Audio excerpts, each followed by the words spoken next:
जानते तुम्हारी हमसे क्या दुश्मनी है। प्लीज मेरे बच्चों को छोड़ दो, उसके बदले मेरी जान ले लो। बड़ी मुश्किलों से हमें संतान का सुख प्राप्त हुआ है।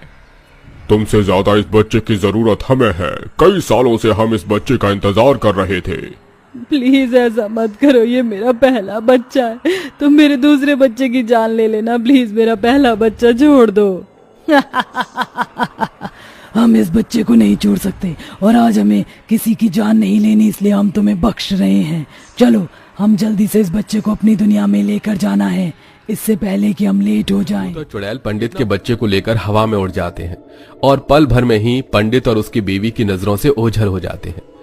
पंडित और उसकी बीवी अपने बच्चे की रक्षा करने के लिए एक सारी बात उस तांत्रिक को बताते हैं।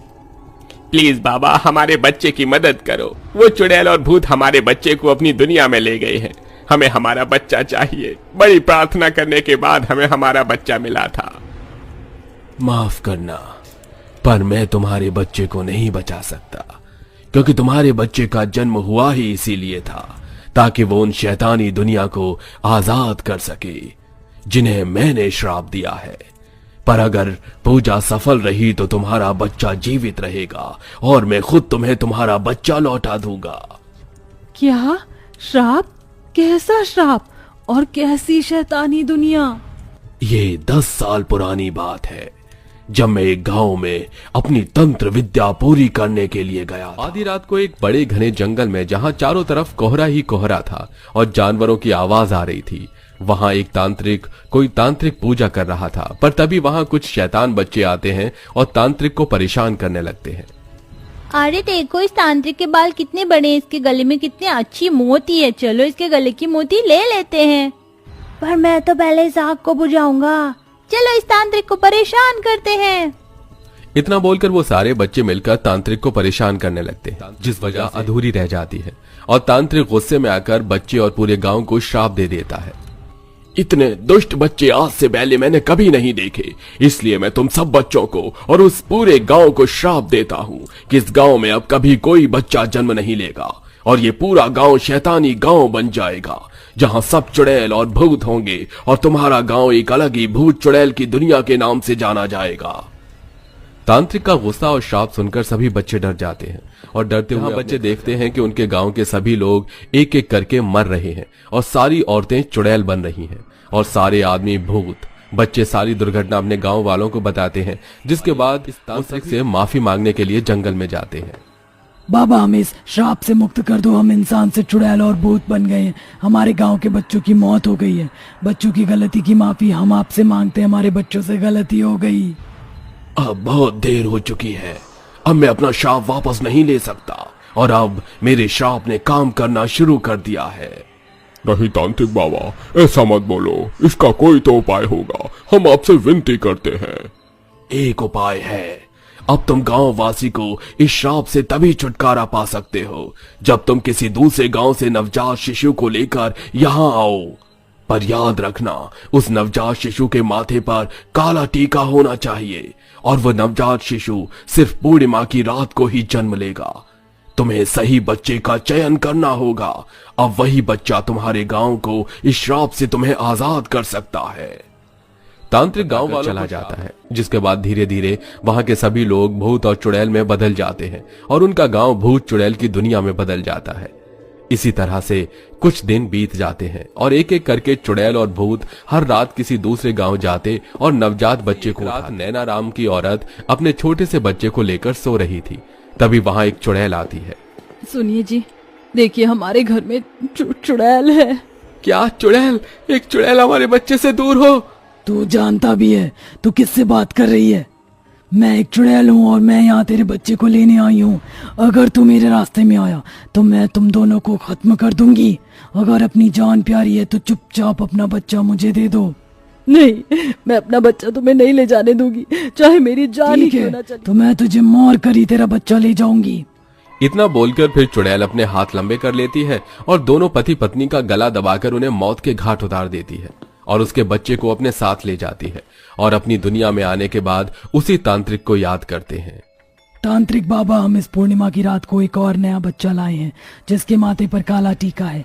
आकर पूजा करिए और हमें श्राप से मुक्त कीजिए ताकि हमारे गांव में भी बच्चे जन्म ले सके और हम फिर से इंसान बन सके।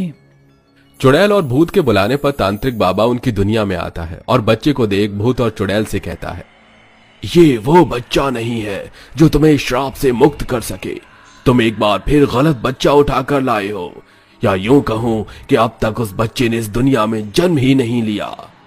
बाबा, क्या आप हमें बता सकते हैं कि वो बच्चा इस दुनिया में कब जन्म लेगा और हम इस श्राप से कब मुक्त होंगे? क्योंकि पिछले 5 सालों में हम हर पूर्णिमा की रात को जाकर बच्चे की तलाश करते हैं और बहुत सी गर्भवती औरतों को बचाते हैं, ये सोचकर कि शायद हमें वो बच्चा मिल जाए जिसकी हमें तलाश है। मैं खुद नहीं जानता, पर तुम्हें इसी तरह से कोशिश करनी होगी अगर इस श्राप से मुक्त होना है तो। इतना बोलकर तांत्रिक वहां से चला जाता है और इसी तरह से 1 साल और बीत जाती है और ऐसे ही पूर्णिमा की रात एक गर्भवती औरत अकेली कुएं से पानी लेकर अपने घर जा रही थी। तभी वहां कुछ बदमाश आ जाते हैं। अरे दोस्तों देखो, आज बहुत दिनों बाद हमें हमारा शिकार मिला है। देखो ये तो पूरी जेवर से लदी हुई है। चलो जल्दी से अपने सारे गहने निकाल कर हमारे हवाले कर दो। नहीं, मैं अपने गहने तुम्हें नहीं दे सकती। ये मेरे माता पिता की आखिरी निशानी है। नहीं दे सकती तो मरने के लिए तैयार। गुंडे गर्भवती औरत के गहने लेने के लिए उसके ऊपर चाकू से वार करने लगते हैं, पर तभी उसके सामने चुड़ैल आ जाती है और उसके पसीने छूटने लगते हैं। भूत खड़ा हो जाता है और दोनों भूत चुड़ैल मिलकर उन दोनों लड़कों के हाथ पैर तोड़ देते हैं और बड़ी ही बेरहमी से उन्हें मौत के घाट उतार देते हैं। ये सब देख वो औरत जमीन पर गिर जाती है, जिस वजह से उसके पेट में चोट लग जाती है और उसे डिलीवरी पेन होने लगता है। कोई मेरी और मेरे होने वाले बच्चे की मदद करो। इस औरत की डिलीवरी होने वाली और आज पूर्णिमा है, कहीं ऐसा तो नहीं हम जिस बच्चे का इंतजार कर रहे हैं ये औरत उसी बच्चे को जन्म दे। तुम सही कह रही हो, हमें इसकी मदद करनी होगी। चलो अपनी भूतिया शक्ति से इसे अस्पताल लेकर चलते हैं। मिलकर अपनी भूतिया शक्ति से हवा में उड़ते हुए उस औरत को अस्पताल में ले जाते हैं, जहां वो औरत एक बहुत ही प्यारी सी बच्ची को जन्म देती है और वो भूत चुड़ैल उस औरत के बच्चे को अपने औरत रोती हुई पूरी घटना गांव वालों को बताती है और गांव वालों से कहती है, वो भूत और चुड़ैल बुरे नहीं हैं, वो हम गर्भवती औरतों की सुरक्षा करते हैं, पर मुझे समझ नहीं आता कि वो हमारी जान बचाकर क्यों हमसे हमारा बच्चा ले जाती है। पता नहीं वो भूत और चुड़ैल कब हमारे गांव का पीछा छोड़ेंगे। आखिर कब तक हम इसके खौफ में जीते रहेंगे। सरपंच जी, हमें किसी तांत्रिक से बात करनी चाहिए। क्या पता तांत्रिक हमें कोई रास्ता दिखा सके ताकि हम उस भूत और चुड़ैल से अपना पीछा छुड़ा पाएं। सभी गांव वाले और इसी तरह से कुछ महीने बीत जाते हैं। पंडित को पता चलता है कि उसकी बीवी गर्भवती है।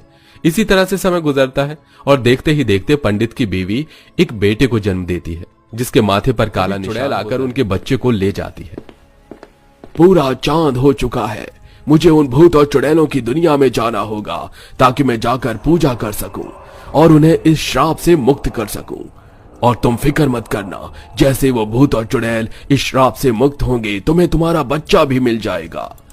तांत्रिक की यह बात सुनकर पंडित और उसकी बीवी को जान में जान आ जाती है।